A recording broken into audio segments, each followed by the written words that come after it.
Olá, estudantes! Estamos aqui novamente para mais uma de nossas aulas, nossa aula de matemática do nono ano aqui no nosso projeto Aprender Mais Codó. Vamos aprender nessa nossa terceira aula e eu vou logo avisando para aqueles que estão caindo de paraquedas agora no Aprender Mais Codó e ainda não assistiram as duas primeiras aulas. Depois dessa aula, vai lá, procure as duas primeiras e assista. Porque hoje nós estamos já na nossa nona questão e o assunto da aula de hoje é áreas. Vamos começar com áreas. Depois vamos estudar alguns conceitos de circunferência e até de perímetro, ok? Então, vamos começar a nossa aula hoje. Vamos conhecer um pouquinho de áreas. Vamos para a nossa nona questão. Vamos lá. Muito bem. Olha só. Vamos começar com uma questão bem simples, certo? Nós temos aí uma figura bem simples, da qual nós temos que calcular a área, certo? Se vocês prestarem atenção nessa figura, vocês podem dividi-la em duas ou três figuras.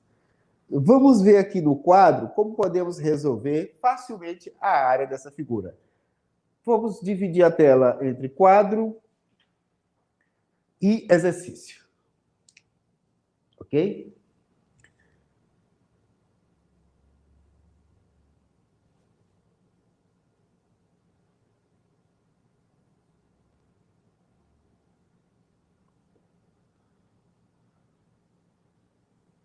Vamos ver quais são suas medidas.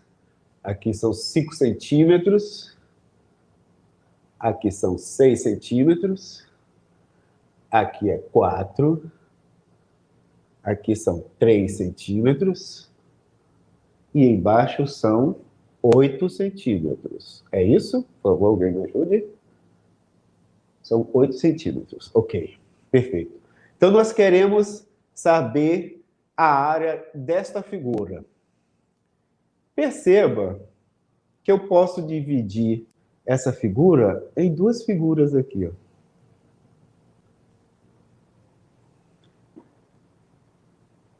Essa figura aqui será um retângulo.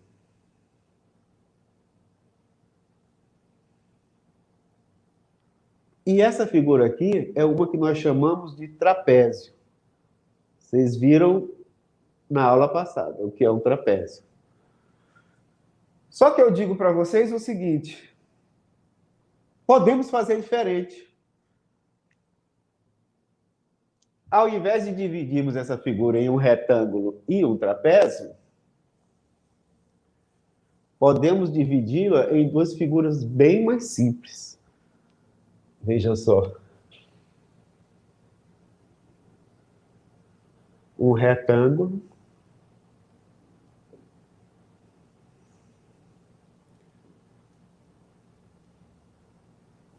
e um triângulo.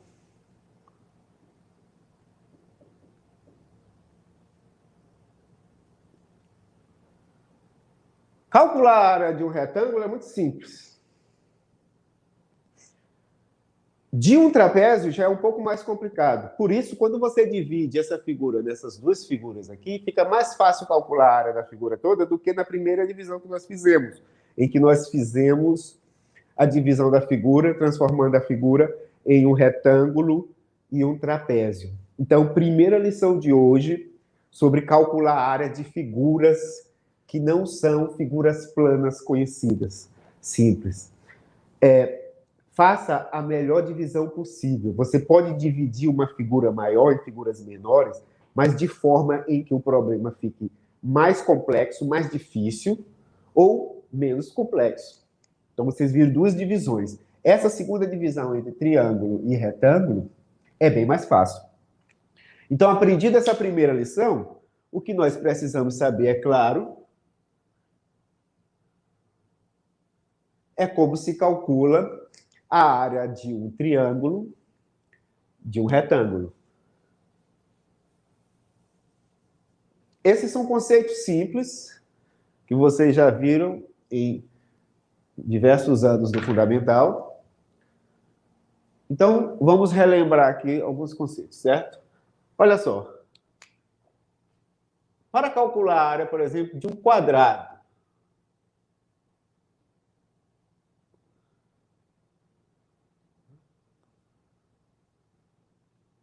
estão vendo aí o quadrado?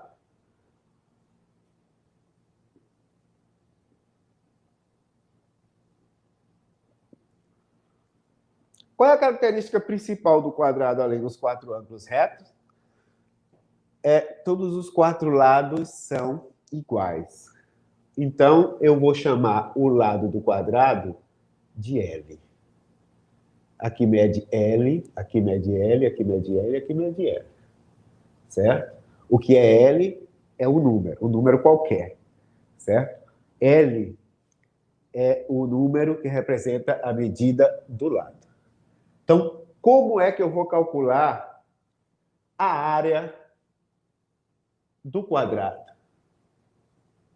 L vezes L, ou seja, lado vezes lado, que pode ser, de forma bem mais simples, escrita assim.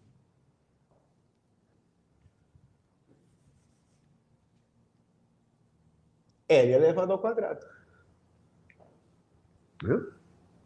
A área de um quadrado é L elevado ao quadrado.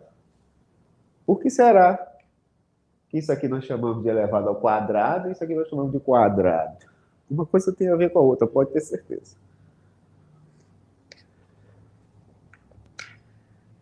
A potência 2, que nós chamamos de quadrado, tem sua representação física na área de um quadrado. É uma representação geométrica. Ok? Eu comecei com um quadrado, que é mais fácil. Vamos ver no retângulo.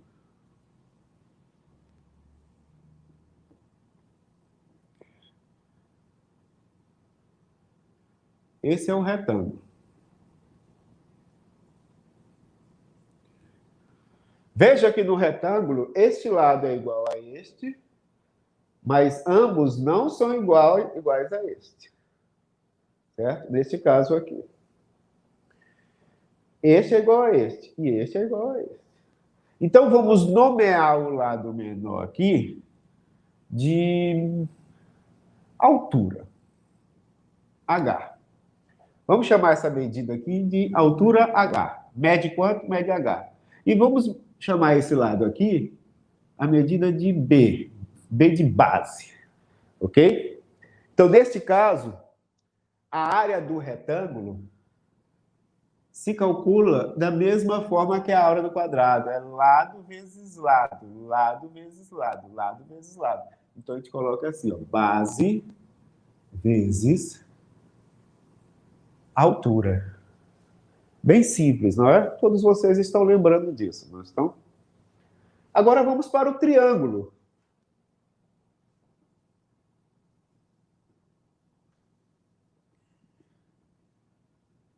Certo?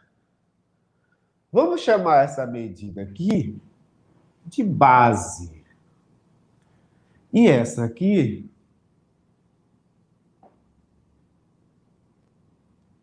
de altura do triângulo. Certo? A fórmula que eu vou apresentar aqui, ela serve para qualquer triângulo. Certo? Apesar de que eu tenha desenhado um triângulo que parece ser isósceles, não vale só para o triângulo isósceles, e nem só para o triângulo equilátero. Vale para qualquer triângulo. Qualquer triângulo. E qual é a fórmula? A área do triângulo é base vezes altura dividido por 2. Então, simples. Olha só. Eu vou chamar a área do quadrado de A com um Qzinho aqui. A área do retângulo de A com um Rzinho aqui. A área do retângulo. E a área do triângulo, a área com um Tzinho aqui. Então, presta atenção. A área da figura, certo? A área da figura é igual à soma da área do triângulo mais a área deste retângulo. Ok? Então, nós precisamos calcular a área do triângulo,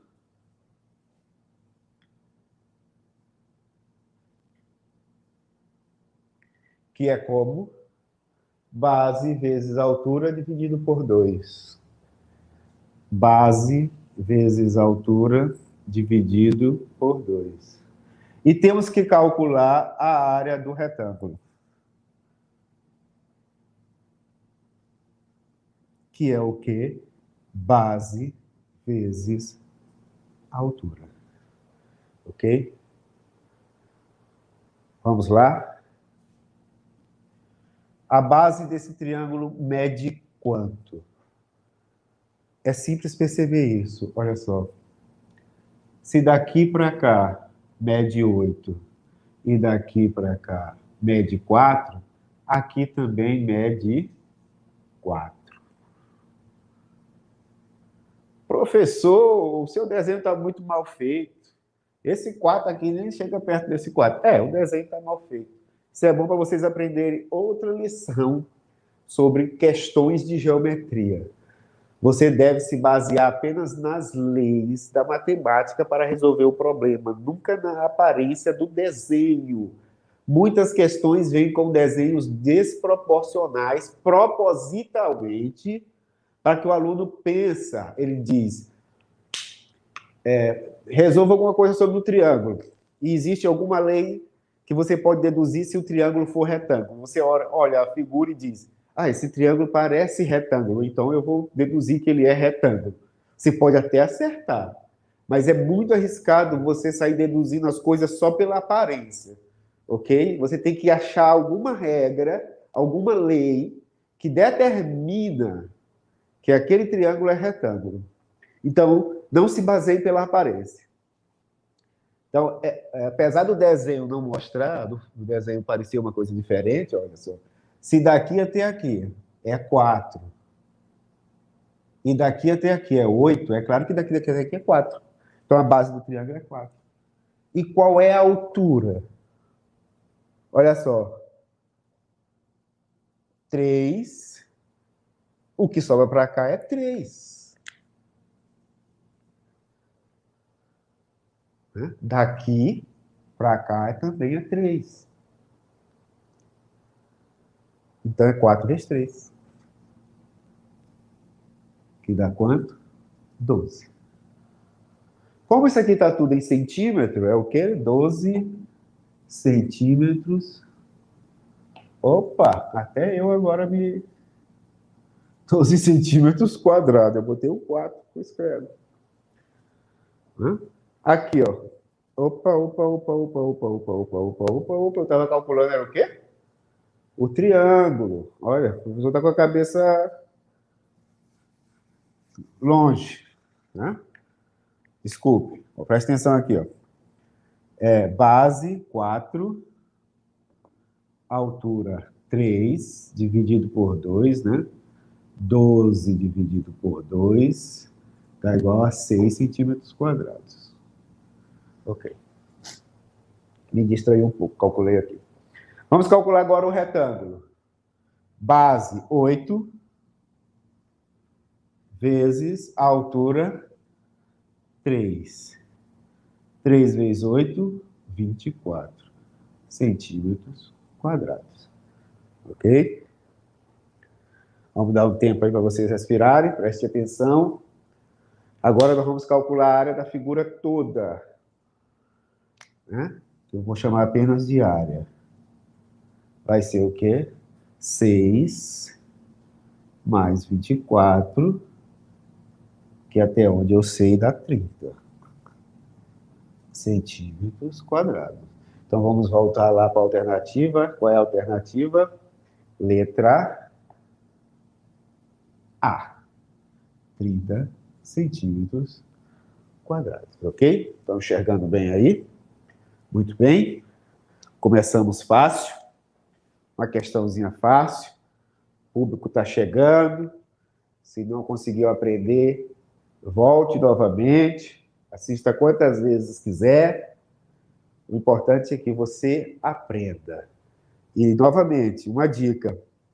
Quando eu colocar a questão, você pode pausar o vídeo e tentar resolver a questão antes que eu a resolva aqui no quadro, ok? Vamos para a segunda questão? Muito bem. Questão toda no quadro, por favor. Questão 10. O que nós temos aí? Temos um trapézio, né? A figura mostra a planta de um terreno com a indicação de algumas medidas. Qual a área desse terreno? Vamos voltar aqui para o quadro.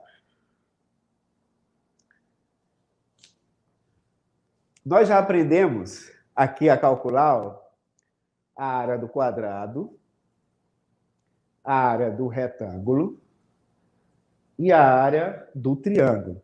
Agora vamos avançar um pouco mais. Vamos saber como é que se calcula a área do trapézio. Vocês também já conheceram o trapézio na aula passada. Agora vamos calcular a sua área.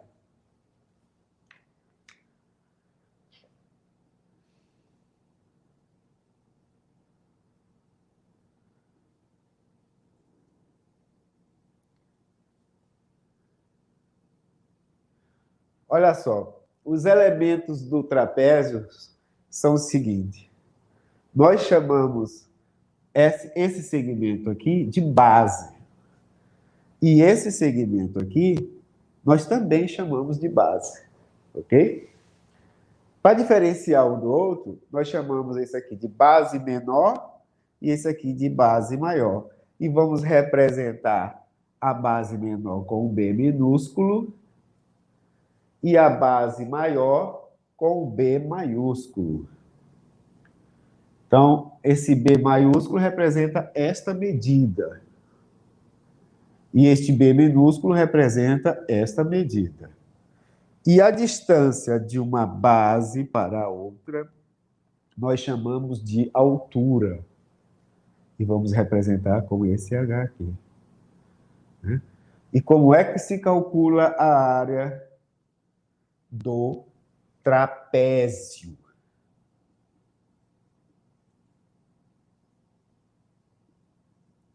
Do trapézio.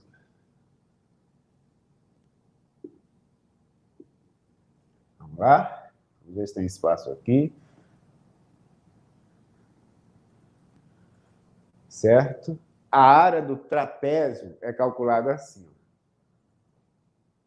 Base maior mais base menor multiplicada pela altura e dividido por 2. Pontinho aqui. Você soma as duas bases, multiplica pela altura e divide por 2. Ok? Então, vamos calcular aqui a área desse trapézio. Vamos dividir o professor com a tela do exercício.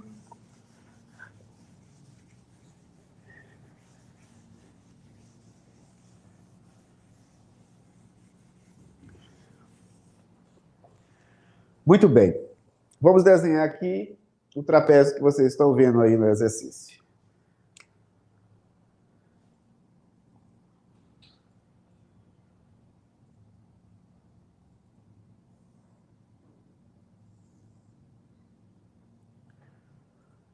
Esse lado aqui mede 20 metros. A base menor mede 10 metros. A base maior mede 34 metros. Aqui também mede 20. É um trapézio isósceles. E a altura mede 16 metros.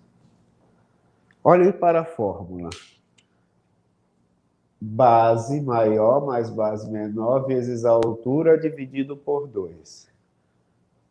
Algumas questões testam o aluno para saber se ele tem domínio do seu conhecimento. O que significa isso? O aluno pode até saber, mas na hora que é questionado, ele perde a informação porque ele não domina o conhecimento. Já aconteceu com vocês da pessoa fazer uma pergunta e na hora da pergunta você diz assim: até agora eu sabia disso, mas na hora que você me perguntou, sumiu da minha cabeça?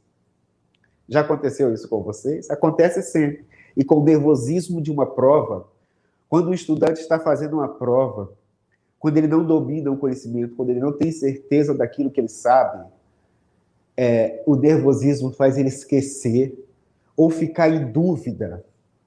E uma forma de provocar dúvida no aluno é dando informações desnecessárias. Porque olhem para essa figura aí da questão. Ela tem mais informação do que nós precisamos para calcular a sua área. Nós só queremos calcular a área do trapézio. Nós precisamos das duas bases e da altura, somente. Nós precisamos desse número 10, do 34 e do 16. E esse 20 aqui? Esse 20 está aqui só de bobeira. Certo? Então, tenha certeza do seu conhecimento. Então, vamos calcular a área. Né? Base maior mais base menor vezes a altura dividido por 2. Então, é 10 mais 34 vezes 16 dividido por 2. Certo? E vai dar o quê? Vamos vir aqui para cá. 10 mais 34 dá 44. Vezes 16 dividido por 2. Eu já vi muitos alunos, mesmo alunos de ensino médio, quando eu trabalhava com física, que dava aula de física, eu ensinava o conceito de física, que é uma disciplina bem complexa, e o aluno resolveu o problema todo, porque conhecia o conceito de física, mas não terminava. E eu dizia: meu filho, por que você não terminou? Professor, apareceu aí uma divisão por 7, e eu não sei dividir por 7. Apareceu uma multiplicação por 13, e na hora que eu vi, eu desisti. Então, uma dica aqui, facilite suas contas. Não perca tempo multiplicando 44 com 16 e depois dividindo por 2. Você pode primeiro dividir o 44 por 2 ou dividir o 16. Se você dividir o 16 por 2, vai ficar 44 vezes 8. É melhor. O senhor sabe isso aqui de cor? Não, de jeito nenhum. Tem que fazer a conta. Vamos lá?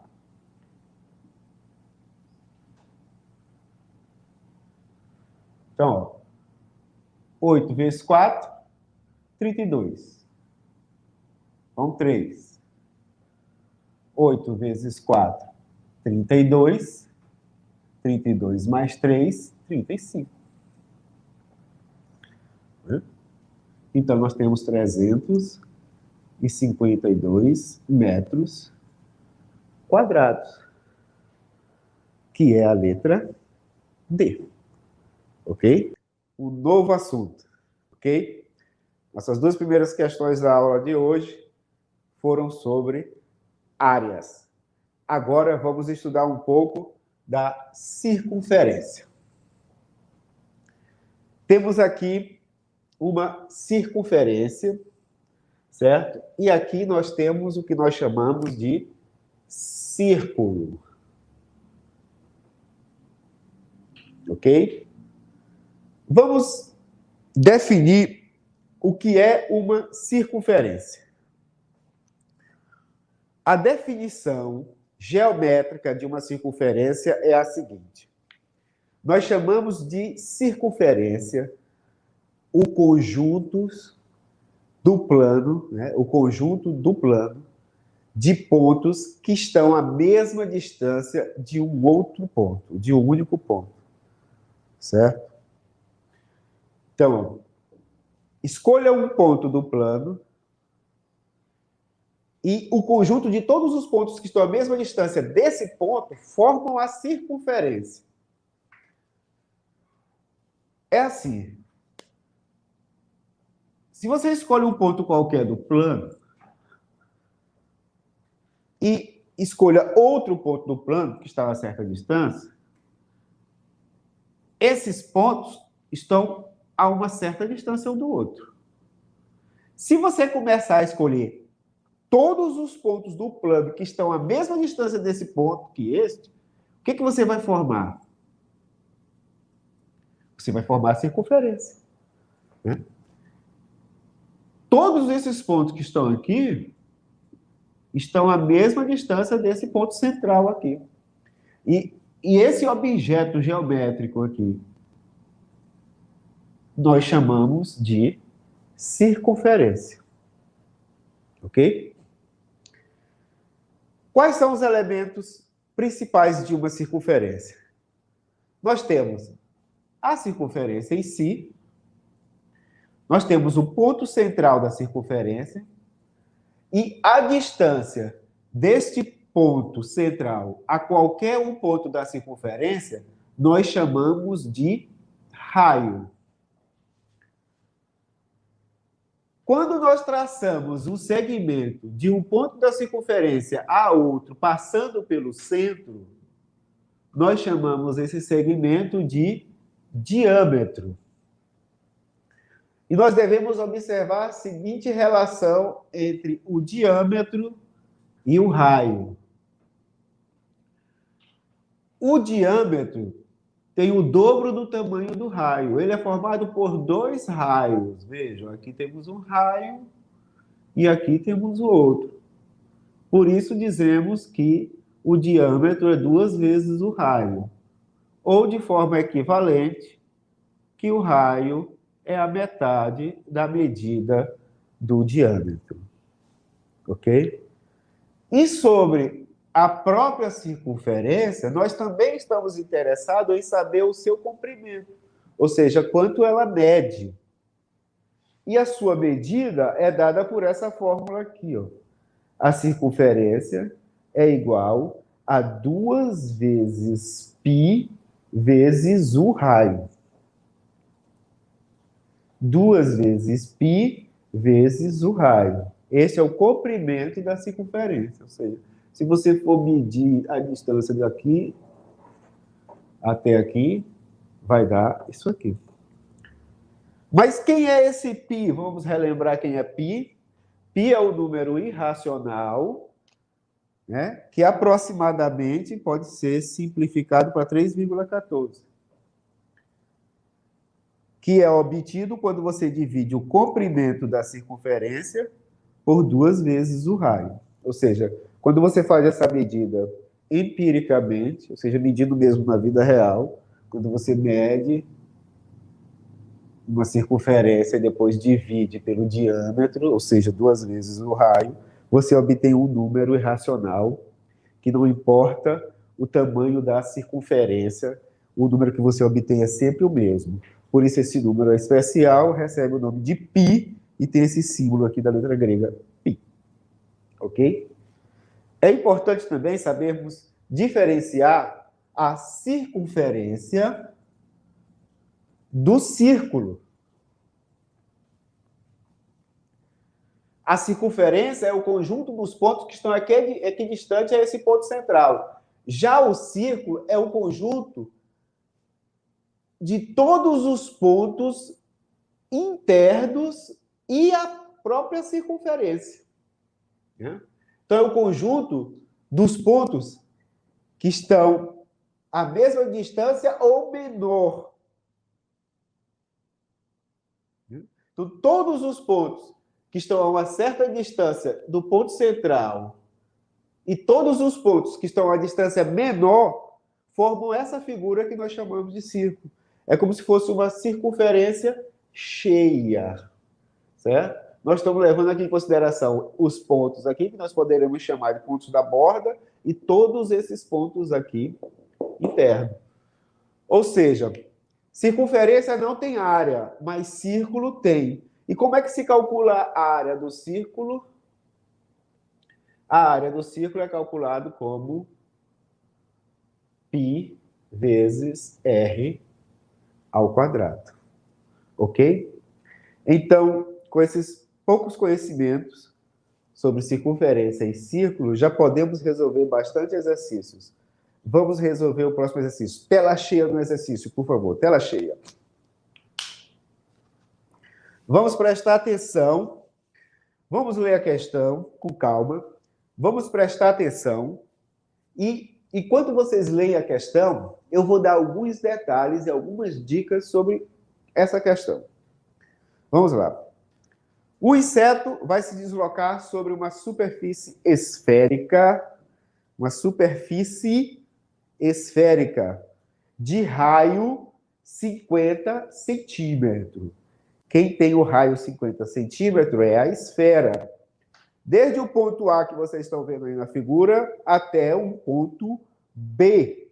Esse ponto A e o ponto B, vocês percebem que eles estão em lados opostos do diâmetro, ou seja, eles são diametralmente opostos.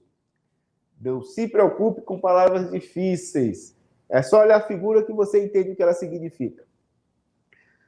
O menor trajeto possível que o inseto pode percorrer tem comprimento igual a...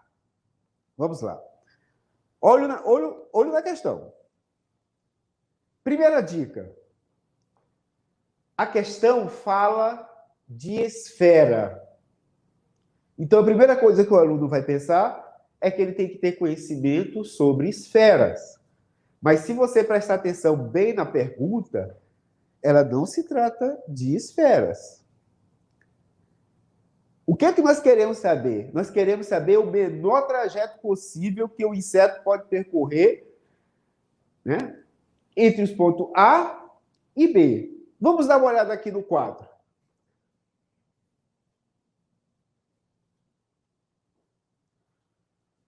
Ok. Vou tentar aqui fazer uma esfera.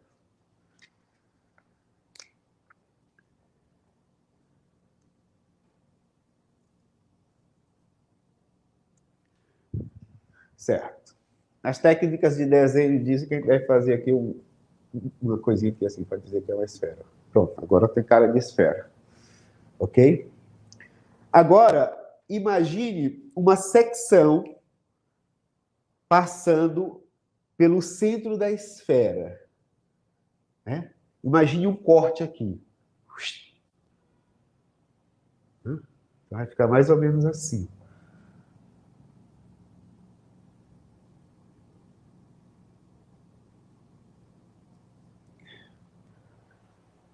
Imagine que isso aqui, ó, é o corte. Então, o ponto A está aqui. Aqui é o centro.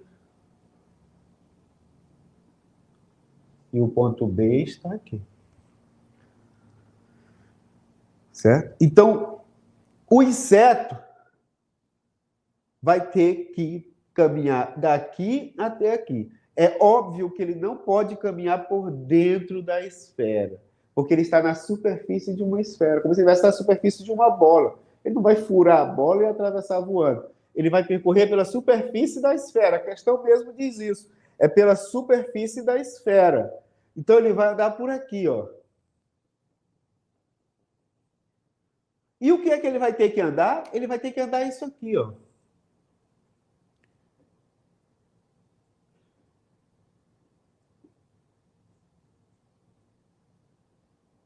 Meia circunferência. Certo? Meia circunferência. Como nós sabemos como calcular o comprimento da circunferência, para saber a distância que ele vai percorrer daqui para cá, basta a gente calcular metade da circunferência. Né? Então, a resposta aqui, ó,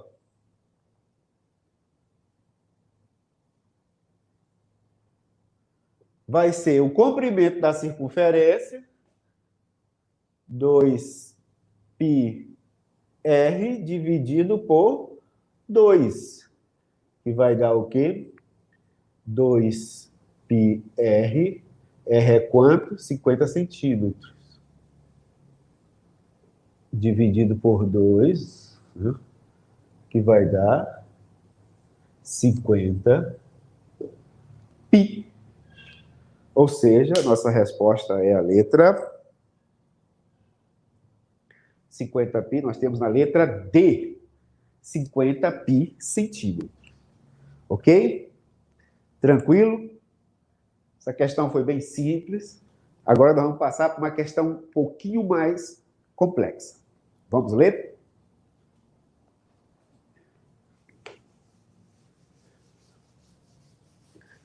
Questão na tela aí, dê uma lida aí. Calcule a área achurada na figura abaixo, sabendo que o raio do círculo mede 2 centímetros. Dê uma boa olhada na figura enquanto eu desenho a figura aqui.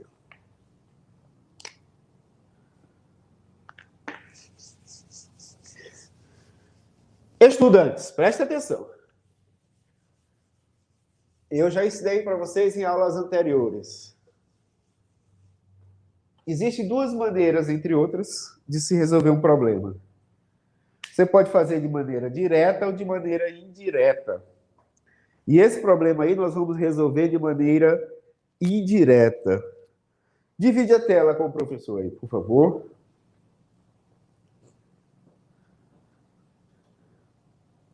Então, a primeira coisa que se pensa é a seguinte. Se eu vou ter que calcular a área dessa figura achurada, que é tipo, parece o gomo de uma laranja, você pensa, deve existir alguma maneira de calcular esse tipo de área. Será que tem uma fórmula para calcular esse tipo de área? Na verdade, até tem, mas é totalmente desnecessária. É uma fórmula complexa, totalmente desnecessária. Nós vamos calcular essa área de forma indireta. Como? Nós temos aí duas figuras conhecidas. Uma semicircunferência, que nós já sabemos calcular a área, né, do semicírculo, e nós temos um triângulo, que nós também já sabemos calcular a área do triângulo. Então, preste atenção enquanto eu desenho a figura aqui.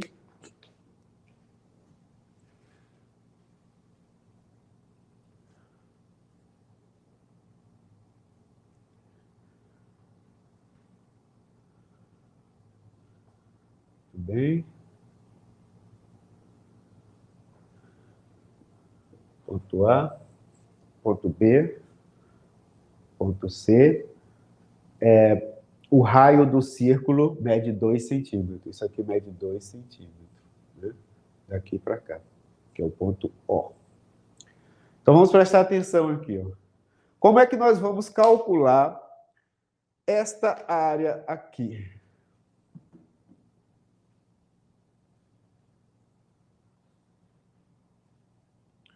Nós vamos usar a seguinte técnica.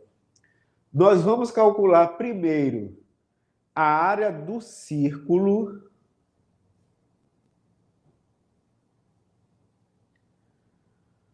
dividir essa área por 2. Ou seja, vamos calcular, na verdade, a área do semicírculo. Vamos botar aqui, semicírculo.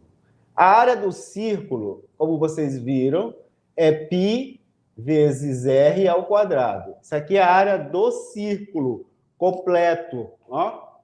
Isso aqui completo é π vezes r ao quadrado.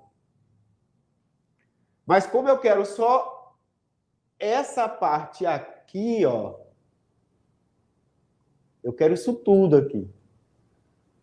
Como é que ela vai ser? É a área do semicírculo, que vai ser π vezes r ao quadrado dividido por 2. Né? Então, a área do semicírculo é π vezes r ao quadrado dividido por 2. Uhum. E nós vamos também calcular a área do triângulo. Esse triângulo aqui, ó, a área toda. Né? A área do triângulo. Que vai ser o quê? Base vezes altura dividido por 2.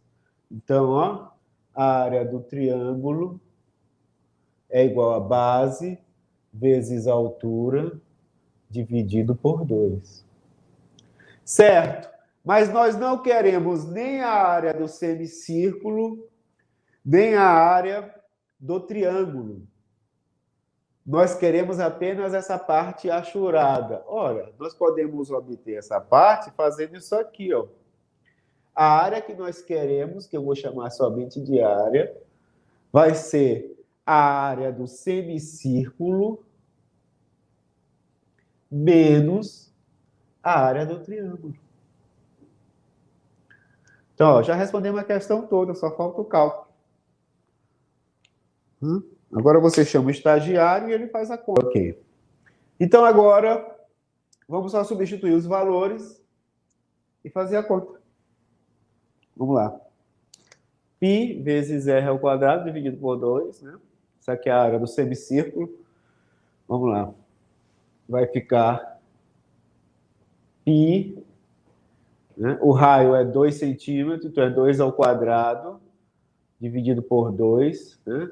2 ao quadrado é 4, vezes π dá 4π, dividido por 2 é 2π. Então, o semicírculo tem uma área de 2π centímetros quadrados.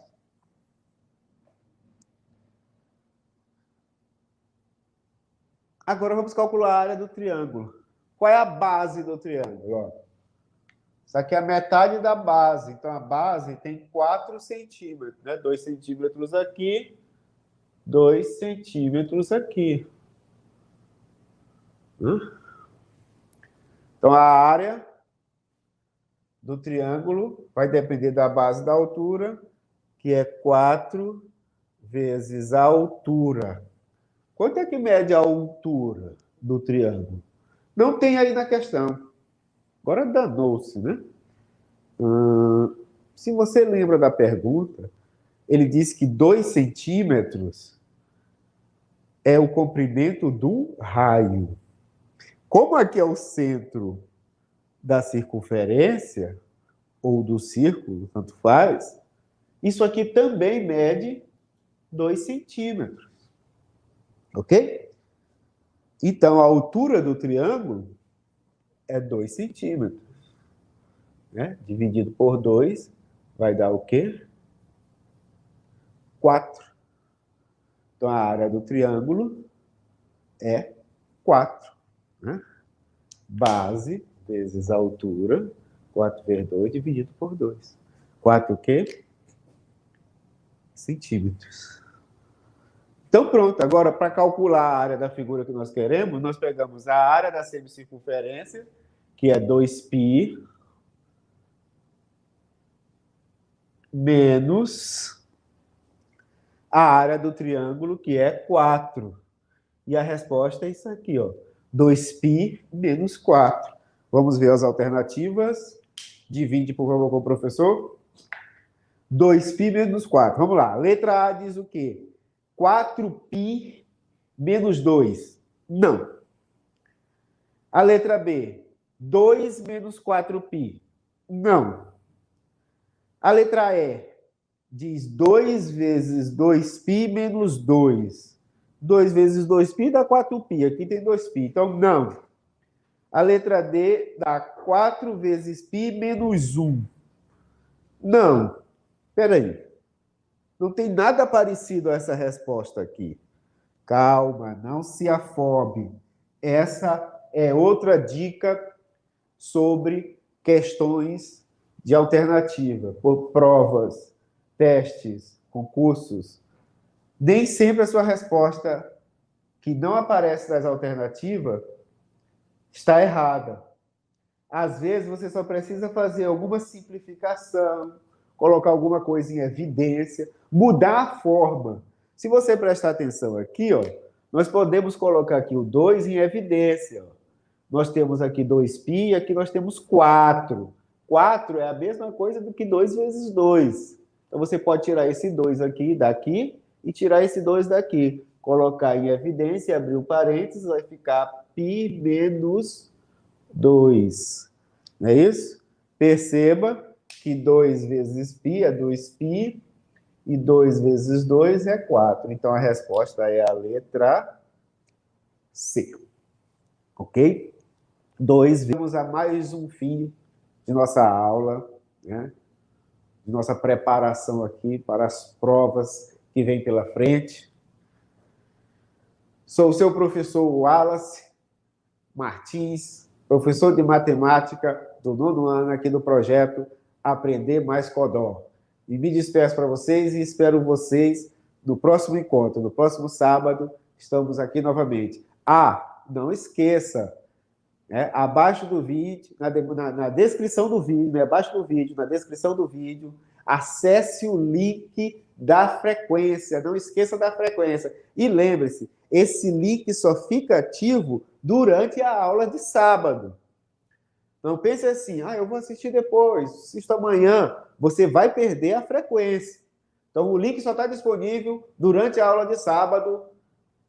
Vamos lá, estudem e nos vemos na próxima aula.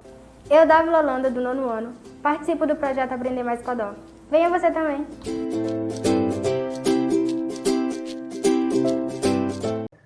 Olá, queridos alunos, tudo bem com vocês? Sou a professora Temes, professora de língua portuguesa. Estarei aqui com vocês substituindo a professora Ana Cláudia, que teve um pequeno problema de saúde. E a gente vai iniciar a nossa aula de hoje com o sorteio, né? Considerando os alunos que estiveram presentes na aula anterior, no sábado passado.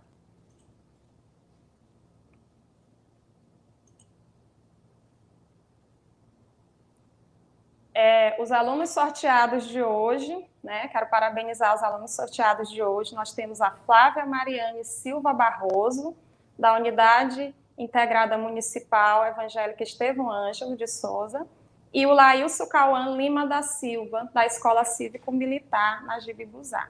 Parabéns aos alunos sorteados, e você que ainda não se inscreveu, não participou do sorteio, participe das aulas, faça a sua frequência para que você possa entrar nos próximos sorteios, ok?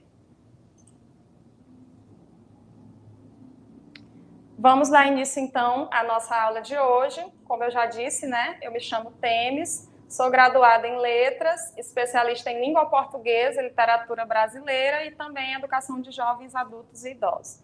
Espero estar com vocês, né, para que a gente possa construir conhecimento, né, ao longo desses encontros virtuais, mas que a gente espera conseguir passar um pouquinho do nosso conhecimento para vocês, que a gente possa compartilhar experiências e chegar, né, a uma aprendizagem significativa. Na nossa aula de hoje, nós vamos trabalhar o assunto que a professora Ana Cláudia já vinha trabalhando com vocês, né, a respeito dos procedimentos de leitura. Então, hoje nós iremos trabalhar o simulado que a professora deixou, né, corrigindo as questões, comentando as questões de interpretação de texto e trabalhando com o descritor de número 3, tá? Espero que vocês estejam atentos, acompanhem, anotem, né, se possível, e estejam bem atentos para que a gente possa desenvolver esse procedimento de leitura tão importante, né, nas avaliações e na realidade de hoje que a gente vive. Pode passar.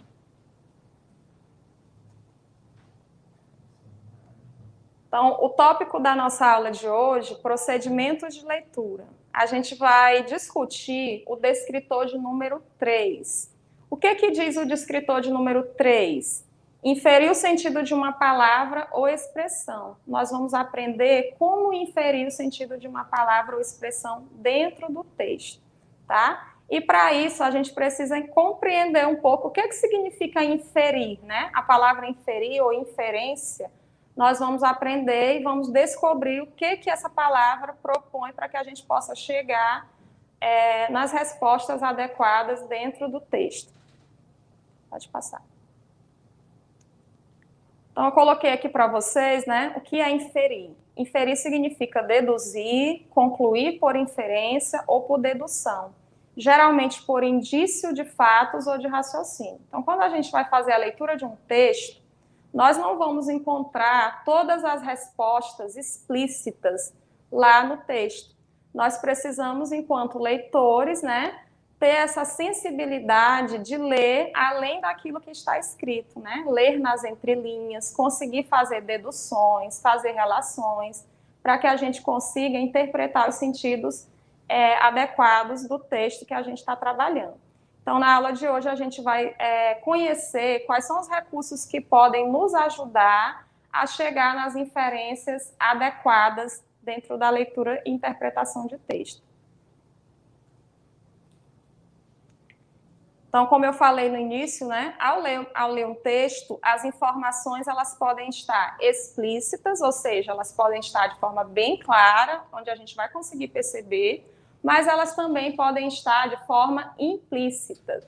E aí que está o segredo, né, do leitor, do bom leitor. O bom leitor ele consegue perceber aquilo que o texto não escreveu, mas que deixou de maneira implícita.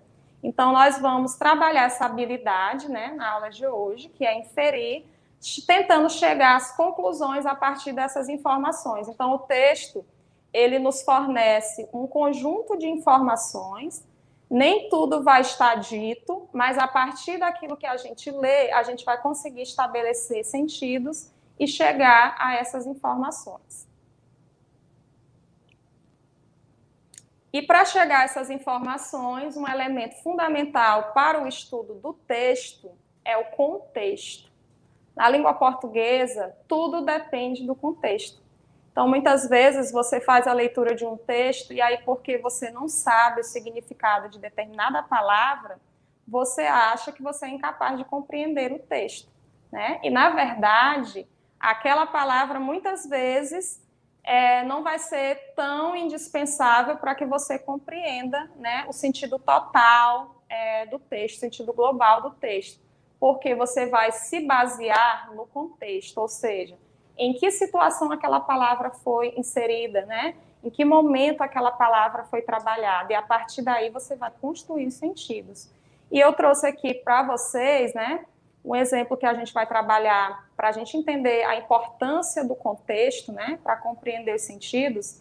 Eu trouxe aqui o exemplo da palavra manga, tá? Uma palavra bem simples, e eu coloquei aqui 3 frases para a gente analisar.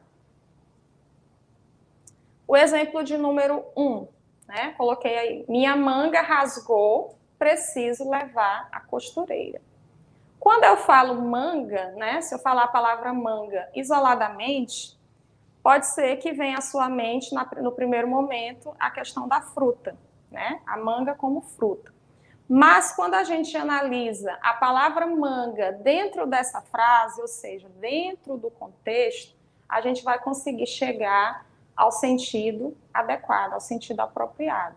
Então, quando eu digo minha manga rasgou, eu me refiro, né, a essa parte aqui do vestuário. Então, isso fica claro pelo contexto. Ninguém vai dizer que nessa frase a palavra manga refere-se à fruta, porque os outros elementos que eu tenho aí não me permitem afirmar isso, certo? No exemplo de número 2. Exemplo de número 2 eu já tenho. A manga estava uma delícia. A manga aí, né, pelos outros elementos que eu tenho, eu já sei que se trata de uma fruta. Então, eu tenho a mesma palavra aí nos 2 exemplos, mas com sentidos diferentes. Eu vou conseguir chegar a esses sentidos através da análise do contexto. Vamos ver o exemplo de número 3. Aqui na nossa cidade, né, nós utilizamos muito na linguagem popular o verbo mangar. É uma característica, uma variedade linguística utilizada aqui pelos maranhenses, pelos codóenses. E a gente costuma dizer, ele manga da desgraça alheia, né? Nós temos aí mangar no sentido de zombar, né, criticar, tirar sarro do outro. E muitas vezes essa palavra mangá, se ela for dita em outro lugar, mais distante aqui da nossa região, muitas pessoas talvez nem conheçam esse significado, né? Porque é uma variedade regional aqui do nosso espaço. Então, vocês viram aí 3 exemplos, né? Com a mesma palavra, mas com sentidos completamente diferentes. E que a gente só vai conseguir chegar a esses sentidos analisando o contexto. E é exatamente isso que nós vamos trabalhar na aula de hoje, né? Lendo os textos, analisando o local em que a palavra foi utilizada, nós vamos conseguir chegar à resposta correta, vamos conseguir saber o que aquela palavra significa, quais são os sinônimos, né, adequados, e vamos conseguir ter bom êxito, né, na nossa leitura e interpretação textual. Então, pessoal, como nós estávamos falando, né, para inferir o sentido de uma palavra ou expressão, nós precisamos compreender o contexto. Mas eu trouxe aqui para vocês outros conhecimentos que são necessários para que a gente consiga compreender, né, deduzir o sentido das palavras dentro do texto.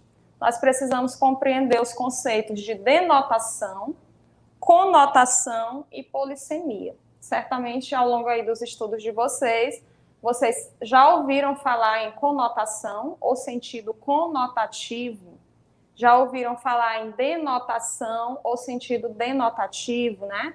E também já devem ter ouvido que existem, que nós, na língua portuguesa, nós temos várias palavras polissêmicas, né? Nós temos a polissemia. Então, nós vamos compreender esses conceitos para nos ajudar a entender melhor, interpretar melhor os textos que nós iremos trabalhar mais à frente. Então, o primeiro conceito é a denotação. O que é a denotação? Quando nós trabalhamos com o sentido real da palavra, o sentido literal, aquele sentido que nós já estamos acostumados, é o sentido comum, aquele que nós costumamos encontrar no dicionário. Esse é o sentido denotativo. E aqui, como exemplo do sentido denotativo, eu trouxe para vocês o verbo voava. Coloquei como exemplo, o pássaro voava pelo céu da cidade. Tá? Então, aqui eu estou utilizando a palavra voar no sentido real, no sentido denotativo. Mas, em algumas outras situações, principalmente na poesia, na música, as palavras podem ganhar novos significados, novos sentidos e vão passar a ser utilizadas no sentido conotativo, que é o sentido figurado, a conotação. O que é a conotação? Quando a gente passa a empregar uma palavra com novos significados diferentes do comum, né? Diferentes do real. Como, por exemplo, o carro voava pelas ruas da cidade. Nós sabemos que até o momento, né, não sabemos daqui para frente, o carro ainda não pode voar no sentido literal, mas eu posso usar voava no sentido de que ele iria em alta velocidade. Então, aqui eu estou fazendo uso da conotação. Então, é importante a gente compreender esses conceitos, porque quando a gente vai ler um texto, muitas vezes a gente quer interpretar a palavra ao pé da letra, ou seja, a gente só quer ver o sentido denotativo. E é por isso que entra, mais uma vez, aí a questão da importância do contexto. E o tipo de texto, o tipo de gênero textual que a gente vai trabalhar também vai nos dar algumas pistas para que a gente consiga chegar na resposta correta, na interpretação correta, tá? Também coloquei aqui para vocês sobre a polissemia. Eu falei no início da aula sobre a palavra manga, né? A palavra manga também é uma palavra polissêmica.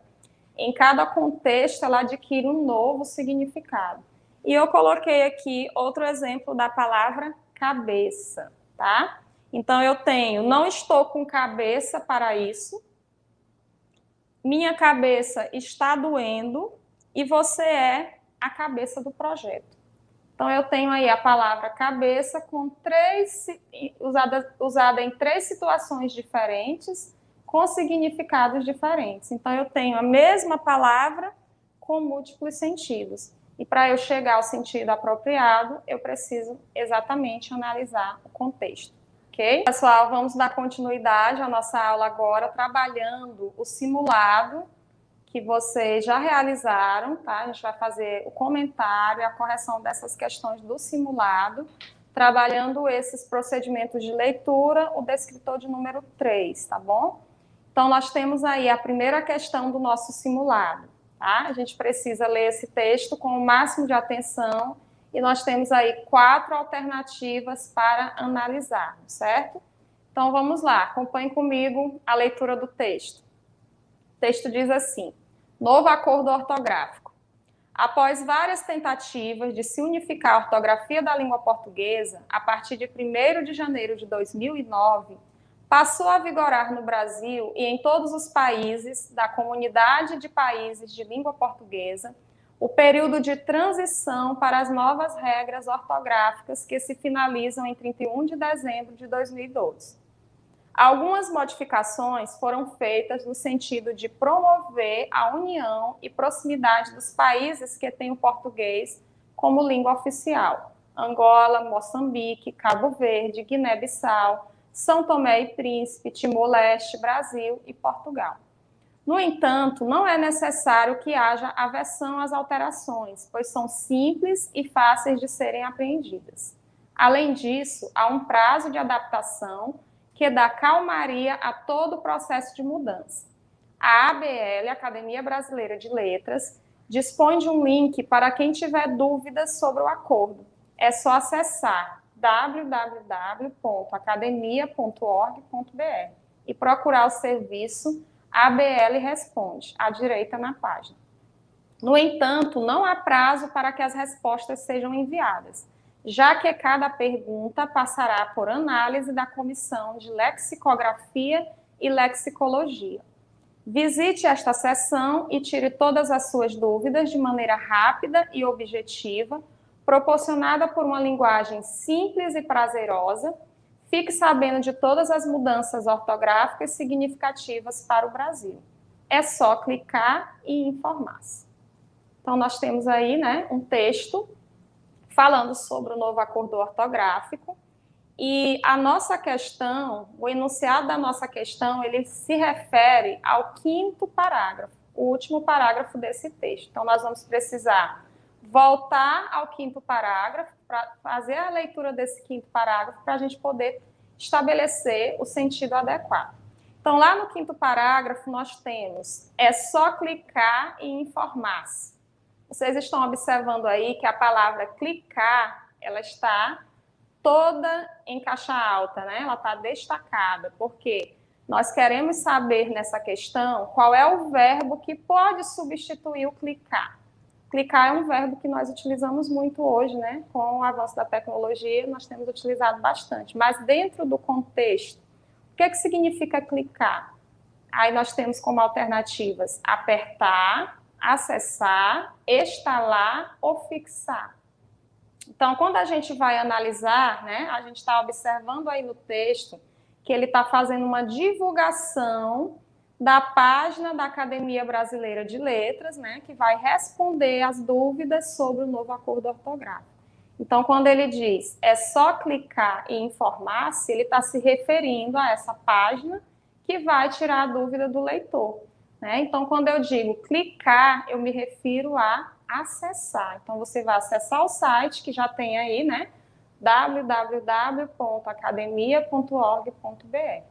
Então, nessa questão, a resposta, a alternativa correta é a letra B, tá? Acessar. Então, o que a gente consegue perceber aí nessa questão? Que o texto, ele apresenta pistas que nos levam à resposta correta. Então, é importante que, quando a gente vai fazer a leitura do texto, a gente consiga estabelecer, né, observar com cuidado essas pistas para que a gente consiga chegar na resposta correta. Pode passar.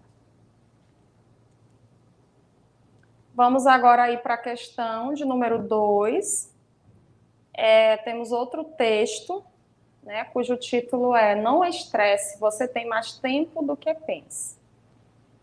Não estresse, você tem mais tempo do que pensa. Um novo livro ensina a usá-lo bem, sem estresse nem ansiedade. Se seu dia está curto demais para tantas tarefas, há uma solução simples, embora de aplicação difícil. Mude-se para Vênus. Lá, o dia dura 243 vezes a duração do dia na Terra. Imagine só, daria para trabalhar, pegar um cineminha, encontrar os amigos, cuidar do cachorro, tirar uma soneca depois do almoço. Deve-se que nunca se viu um venusiano reclamar do estresse. Diante das 5.832 horas do dia de Vênus, é compreensível que os terráqueos se queixem tanto de seus dias de 24 horas. Segundo a escritora americana Laura Vanderkam, porém, reclamamos de barriga cheia. Seu livro, 60 Horas, Você Tem Mais Tempo do que Pensa, ainda não lançado no Brasil, tornou-se best-seller, defendendo duas teses incomuns em obras sobre a organização do tempo. A primeira é que somos bem menos ocupados do que imaginamos. A segunda é que a melhor maneira de aproveitar bem o tempo é não se preocupar tanto assim com ele. Nossa vida é tão corrida que livros sobre como administrar o tempo se tornaram um gênero à parte nos últimos anos. Em geral, eles partem de uma premissa: o dia é curto para tantas tarefas. A melhor maneira de lidar com isso, segundo eles, é preenchê-lo.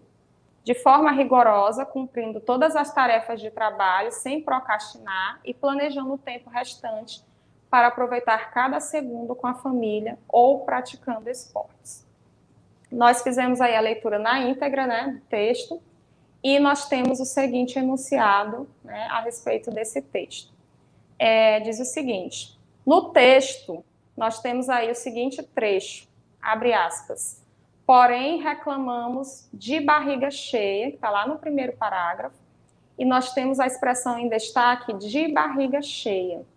Tá? Quando eu falei no início da aula sobre sentido conotativo e sentido denotativo, é exatamente esse conhecimento que nós vamos precisar utilizar para responder essa questão. Quando a gente fala eu estou de barriga cheia, eu posso falar que estou de barriga cheia no sentido que eu me alimentei, né, estou satisfeito, e eu posso falar de barriga cheia quando você está reclamando de barriga cheia, ou seja, você está reclamando sem ter um motivo, né? Sem ter uma razão para aquilo. Então, aqui no texto, vamos ler lá o trechinho onde essa expressão foi utilizada. Diz o seguinte: Vanderkam, porém reclamamos de barriga cheia. Então, quando ela diz aí no texto que nós reclamamos de barriga cheia, nós temos como alternativas com pressa, com raiva, sem fome ou sem motivo. Então, pelo contexto, né, que a gente acabou de ler aí e o entendimento que a gente já fez anteriormente, nós vamos chegar à resposta sem motivo, que é a alternativa D.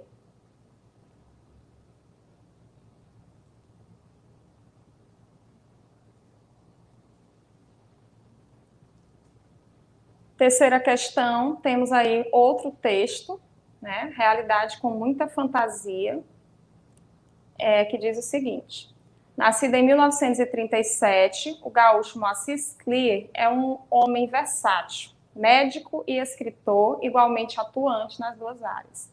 Dono de uma obra literária extensa, é ainda um biógrafo de mão cheia e colaborador assíduo de diversos jornais brasileiros. Seus livros para jovens e adultos são sucesso de público e de crítica, e alguns já foram publicados no exterior. Muito atento às situações limite que desagradam a vida humana, Sclia combina em seus textos indícios de uma realidade bastante concreta com cenas absolutamente fantásticas. A convivência entre realismo e fantasia é harmoniosa, e dela nascem os desfechos surpreendentes das histórias. Em sua obra, são frequentes questões de identidade judaica, do cotidiano da medicina e do mundo da mídia, como, por exemplo, acontece no conto O Dia em que Matamos James Cagney. O que nós queremos nessa questão? A expressão que nós temos lá no primeiro parágrafo, que é ainda um biógrafo de mão cheia. Certamente vocês já ouviram essa expressão, é também uma expressão popular, né, de sentido conotativo, porque não é mão cheia, né? Aqui, se eu colocar vários objetos na minha mão, eu tenho minha mão cheia, né, de objetos. Pegar várias moedas, eu estou com a mão cheia de moedas. Aí eu tenho o sentido real, né, sentido denotativo. Mas aqui no texto, eu estou utilizando o sentido conotativo, que é o sentido figurado. Quando eu digo que ele é um biógrafo de mão cheia, né? Ou, por exemplo, se eu disser, ela é uma costureira de mão cheia, eu me refiro a alguém que tem habilidades, né? Uma habilidade bastante desenvolvida naquela área. Então, entre as alternativas que nós temos aqui, a alternativa mais apropriada, né, vai ser a letra C. Moacir Clear é um biógrafo de mão cheia, ou seja, ele é habilidoso, ele é talentoso. Então, a alternativa correta vai ser a letra C, onde nós temos um poema, Duas Almas, que diz o seguinte: ó tu que vens de longe, ó tu que vens cansada, entra e sob este teto encontrarás carinho. Eu nunca fui amado e vivo tão sozinho. Vives sozinha sempre e nunca foste amada. A neve anda a branquear lividamente a estrada, e a minha alcova tem a tepidez de um ninho. Entra, ao menos, até que as curvas do caminho se banhem no esplendor nascente da alvorada.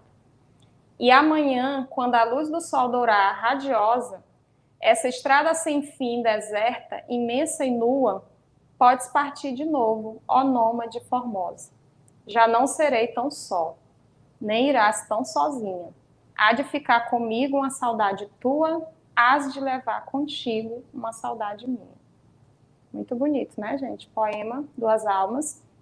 E o poema Duas Almas, pelas características do próprio gênero textual, que é o poema, nós vamos perceber que o poema ele vai fazer uso das palavras no seu sentido conotativo, né? Ou seja, o poema ele vai buscar novos significados, ele vai estabelecer novos sentidos para as palavras, porque a poesia ela é livre e o poeta ele pode recriar, ressignificar, né, as palavras de acordo com aquilo que ele quer passar para o leitor.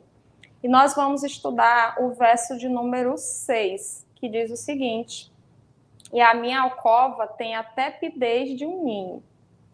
Muitas vezes, quando a gente vai estudar um texto, a gente fica muito preocupado quando a gente não sabe o significado da palavra, né, de acordo com o dicionário. O que aquela palavra quer dizer? Mas isso, muitas vezes, ela não vai nos atrapalhar no entendimento do texto, porque toda a situação, todos os versos anteriores, todo o contexto vai nos ajudar a entender qual é o sentido dessas palavras, ainda que a gente não saiba o que elas representam lá no dicionário, certo? Então, observando ali a primeira estrofe, né, você vê que é alguém, né, declamando aí o seu amor, o seu sentimento para uma outra pessoa. Ó tu que vens de longe, ó tu que vens cansada, entra e sob este teto encontrarás carinho. Então, alguém anunciando aí o seu sentimento e querendo que a outra pessoa compartilhe aí desse sentimento. E na segunda estrofe, onde nós temos o verso de número 6, né, nós temos o seguinte: a neve anda a branquear lividamente a estrada, e a minha alcova tem a tepidez de um ninho. Aí nós temos a palavra tepidez, e nós temos as seguintes alternativas: aconchegante, belo, brando e elegante, né? Aí nós vamos pensar aqui naquela pista que nós temos no texto, a palavra ninho, né? O que é um ninho, né? É um lugar o quê? Aconchegante, né? É um lugar de proteção, onde você se sente protegido, né? Então, aqui no texto, a palavra tepidez, ela vai ser interpretada a partir desse outro elemento que nós temos aí mais na frente, né? Que é a palavra ninho. Então, o sentido mais adequado aqui vai ser aconchegante, que é a alternativa A. Onde nós temos a tirinha, né, do Verdugo, que diz o seguinte: mas o que é isso, minha gente? Tá aí uma coisa que eu queria ter, um pé de olho. Ah, eu não, prefiro ter um pé de dinheiro. Pelo menos dá para comprar um monte de coisas. Ué, com um pé de olho também dá. Tem tanta coisa que não posso comprar porque me custam os olhos da cara. Então, aí eu quero chamar a atenção de vocês, né, para essa última fala aí do terceiro quadrinho, que é a alternativa referente ao enunciado que nós temos aí, né? Então, no terceiro quadrinho da tira, na fala do personagem Verdugo, não posso comprar porque me custam os olhos da cara. Nós temos aí, mais uma vez, o emprego do sentido conotativo, né? Então, quando ele diz que custam os olhos da cara, essa expressão destacada significa que o personagem deseja coisas que são desprezíveis? É isso que ele quer dizer quando ele fala de querer um pé de olho, né? Porque tem coisas que custam os olhos da cara. Então, são coisas desprezíveis? Ou são coisas muito caras? Ou são coisas impossíveis de se comprar? Ou são coisas bastante populares? Então, pelo contexto, vocês observam que os personagens estão reclamando, né? Do valor das coisas, né? O quanto as coisas custam caro, né? Então, aqui, quando ele fala me custam os olhos da cara, é uma expressão popular que a gente costuma utilizar no dia a dia para dizer que algo custa muito, né? Então, a alternativa mais apropriada vai ser a letra B, muito caras.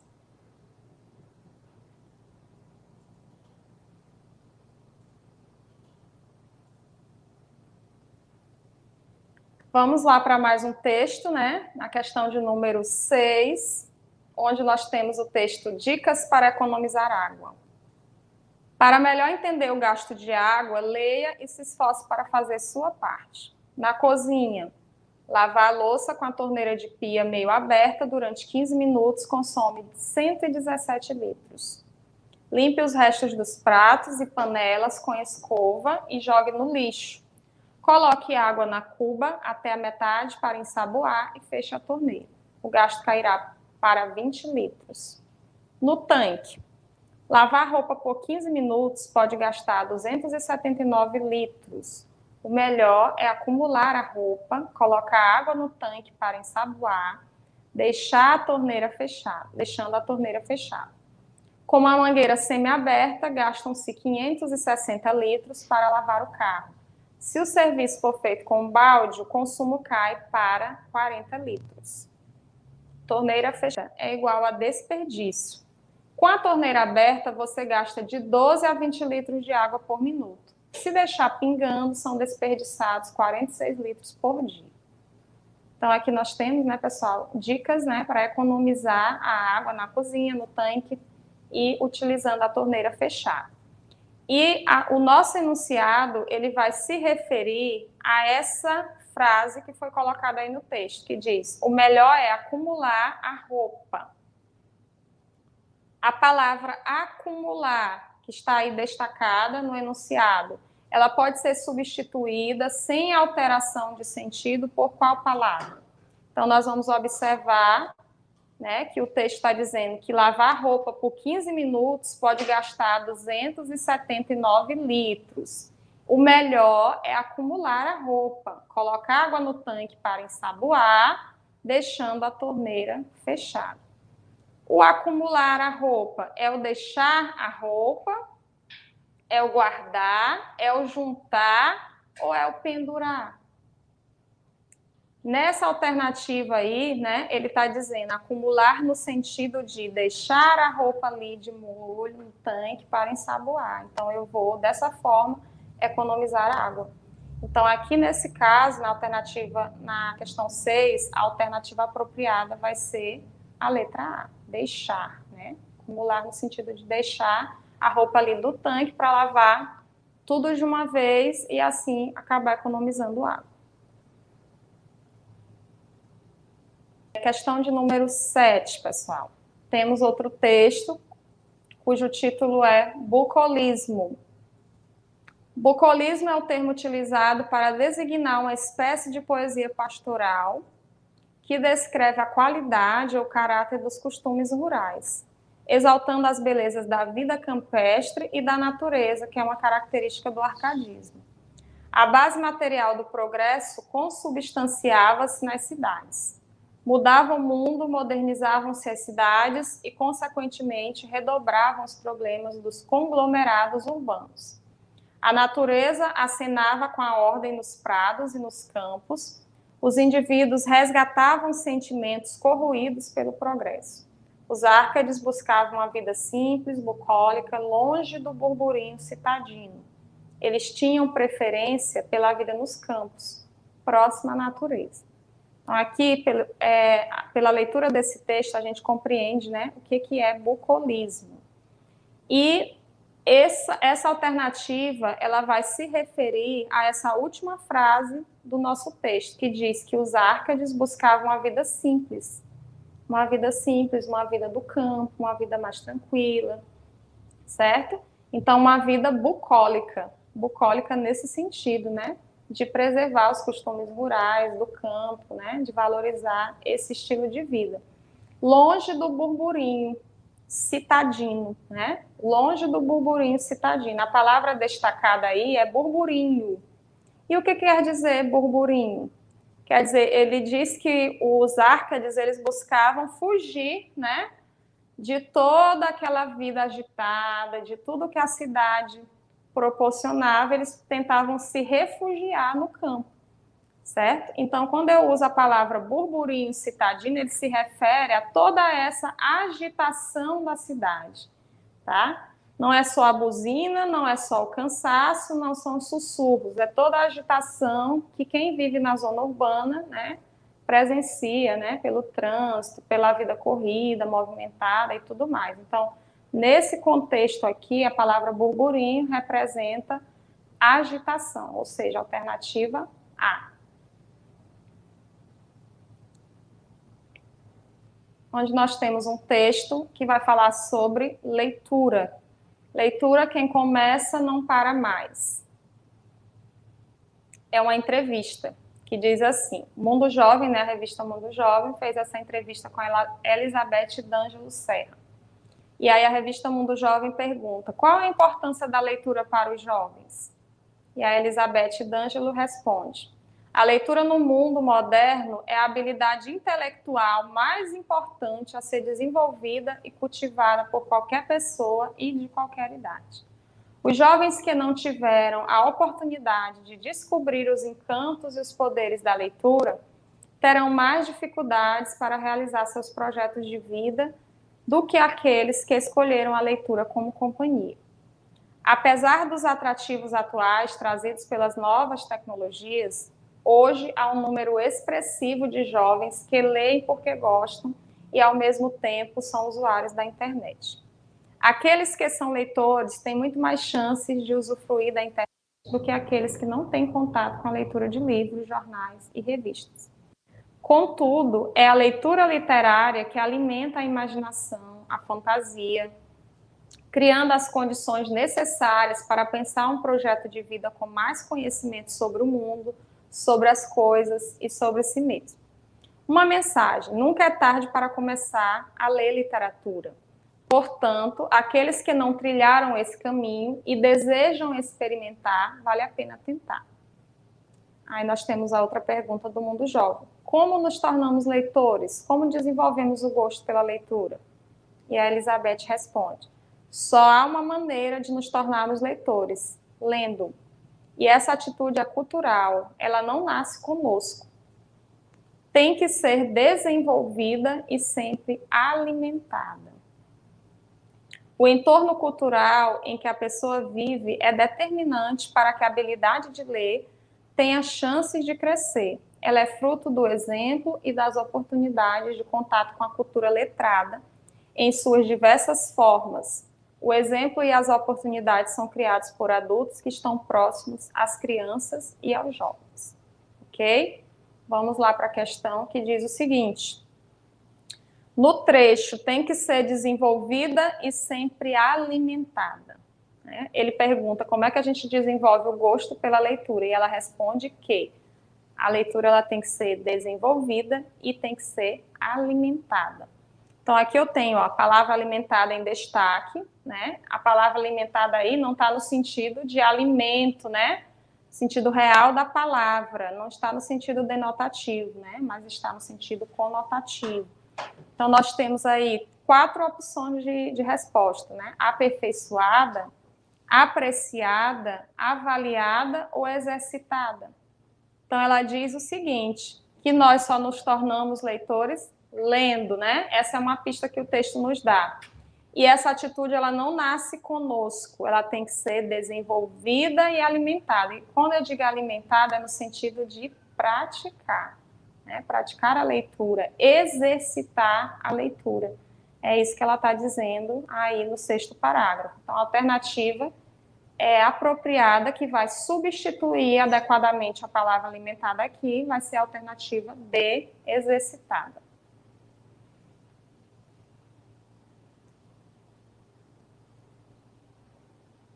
Questão de número 9. Temos aí mais um poema, Bons Amigos, que diz o seguinte: abençoados os que possuem amigos, os que têm sem pedir, porque amigo não se pede, não se compra, nem se vende. Amigo a gente sente. Benditos os que sofrem por amigos, os que falam com o olhar, porque amigo não se cala, não questiona, nem se rende. Amigo a gente entende. Benditos sejam os amigos que acreditam na tua verdade ou te apontam a realidade, porque amigo é a direção. Amigo é a base quando falta o chão. Benditos sejam todos os amigos de raízes verdadeiros, porque amigos são herdeiros da real sagacidade. Ter amigos é a melhor cumplicidade.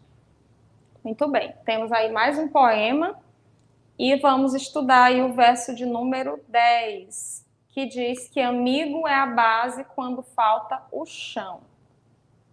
Sabemos que aqui, por se tratar de um poema, ele vai fazer uso do sentido figurado, do sentido conotativo, como eu falei anteriormente.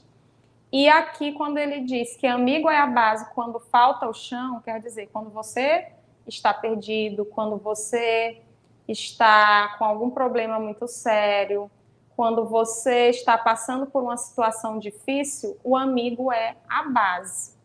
Ou seja, o amigo, ele é o ensinamento, ele é o ingrediente, ele é a origem ou ele é o suporte. Quando a gente fala de base, né?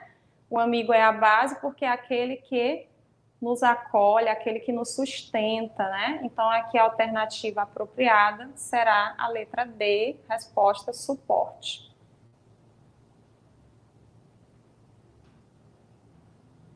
Vamos agora para a nossa 10ª e última questão do simulado, onde nós temos mais um texto para a gente analisar. Das coisas difíceis. Cada coisa difícil tem seu grau de dificuldade. Outro dia eu descobri que também existe o difícil fácil. Na verdade, é um fácil com jeito de difícil. Amarrar o tênis é fácil, mas com jeito de difícil. Na verdade, tem um monte de coisas assim. Andar de bicicleta, pular corda, cruzada, ler um livro de muitas páginas. É só pegar o jeito. Daí vira uma moleza. Vira uma moleza, né, pessoal? Temos aí no enunciado essa expressão, vira uma moleza, muito simples da gente compreender, né? Vai significar o quê? Que fica fraco? É moleza no sentido de ficar fraca. Hoje eu estou com uma moleza no meu corpo. Né? A gente costuma usar muito essa expressão, né? Aqui na nossa linguagem popular. Mas essa moleza que o texto se refere aí não é no sentido de ficar fraco. Também não é no sentido de ficar fofo, nem ficar complicado, né? Vira uma moleza quer dizer que quando você pega o jeito das coisas, aquilo que parecia difícil acaba se tornando fácil, certo? Então, a alternativa correta vai ser a letra D, fica fácil. Então, pessoal, estamos encerrando mais uma aula de língua portuguesa. Eu espero que eu tenha conseguido passar um pouquinho de informação para vocês nesse primeiro momento. Espero que vocês tenham compreendido e realmente chegado ao objetivo comum, que é o aprendizado, né? Então, a gente deseja que vocês tenham bons estudos, que vocês façam a parte de vocês, que haja realmente essa troca, tá bom? Agradeço bastante a atenção e espero contar com a presença de vocês nos nossos próximos encontros. A frequência vai ficar na descrição do vídeo e também anexada no chat, tá bom? Então, não deixem de colocar a frequência de vocês. Muito obrigada, um abraço a todos e até mais.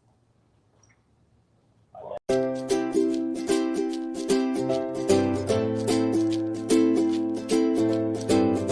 Prefeitura de Codó, juntamente com a Secretaria de Educação, juntos, estamos lançando o programa Aprender Mais Codó.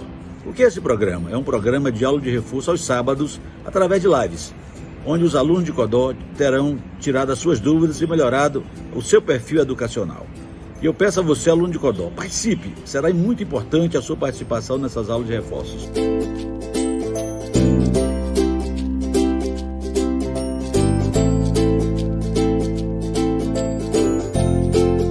Buscando aperfeiçoar o processo ensino-aprendizagem em nossa cidade, a SEMECTI, através da sua diretoria de ensino, criou o projeto Aprender Mais Codó. Ele está voltado para os alunos de 5º ao 9º ano que estarão preparados para fazer a prova do SAEB ao final do ano.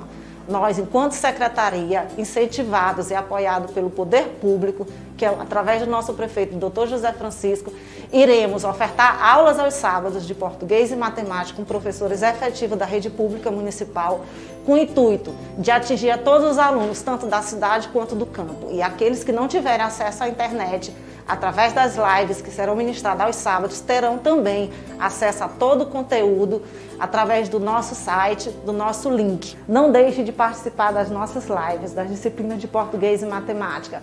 E você, aluno, que não tiver a oportunidade de assistir aos sábados, as aulas serão reprisadas através do canal 13 TV Liberdade.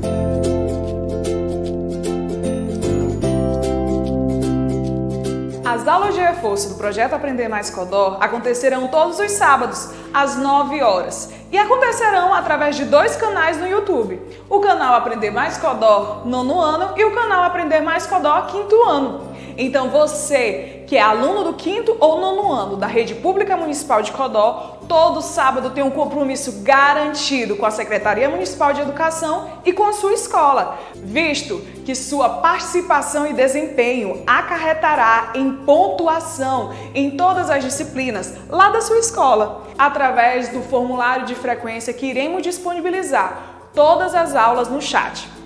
Ah, e lembrando, toda a equipe da SEMECTI está empenhada em fazer com que o projeto aconteça da melhor forma possível.